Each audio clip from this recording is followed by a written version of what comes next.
I just moved in, and the college girl across the hall reported me to the police, claiming I was stalking her out of twisted obsession and peeping on her while she showered. When the police showed up at my door, she was crying her eyes out, pointing her finger right at my nose and screaming, "Pervert! You've been using binoculars to spy on me every night! You even posted my photos online! I saw you! Those disgusting leering eyes of yours make me sick!" The neighbors around us started pointing and whispering. Some even shoved me, calling me the scum of society. This creep should be chemically castrated. He looks so normal on the outside, but he's actually a peeping Tom. Facing their accusations, I removed the sunglasses from my face, revealing two deeply sunken, empty eye sockets. "Officer, tell me, how exactly does a blind man peep on anyone?" My voice wasn't loud, but it pierced through the chaotic air in that room like an awl. The neighbors who had just been shoving and cursing at me froze mid-motion. The middle-aged woman who'd been leading the charge stood there with her hand still raised in mid-air, forgetting to lower it. Every pair of eyes in the room locked onto my face, or more precisely, onto the two hollow, eyeball-less cavities where my eyes should have been. These were the permanent marks left on me 3 years ago, in a fire. The lead officer was experienced. His name was William. He froze for a moment, then furrowed his brow, his tone thick with impatience. "Don't lie to us. Whether you're really blind or not, we'll find out at the hospital." The girl across the hall, Mia Lee, paused her crying for a beat, then burst into even shriller sobs. "He's lying. He's just trying to get away with it. There's no way he can't see. He stands by his window watching me every night. Those eyes, those eyes." She seemed to want to describe my eyes, but the sight of my empty sockets scared her speechless. She just pointed at me, trembling all over. "Disgusting! This is so disgusting!" Her outburst stirred up the neighbors again. "Right! He must be faking it! These days, criminals will do anything. He'd even claim to be blind just to escape punishment." A young man even stepped forward indignantly, trying to grab me by the collar. "You scum! I'm going to teach you a lesson today." The police officer blocked him. "What are you doing? Everyone stay back. The police will handle this." He turned to me, his eyes still full of suspicion and disgust. "You're coming with us."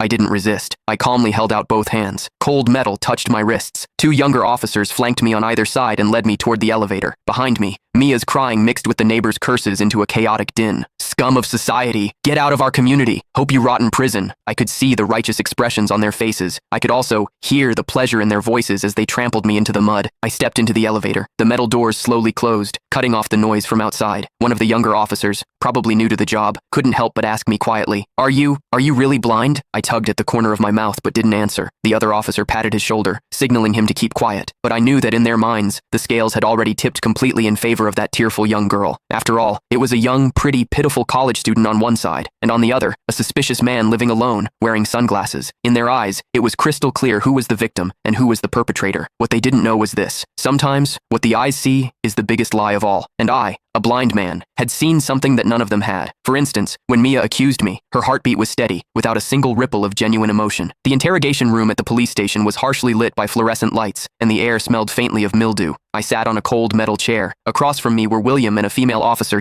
Click the link in my bio to get the full story for free.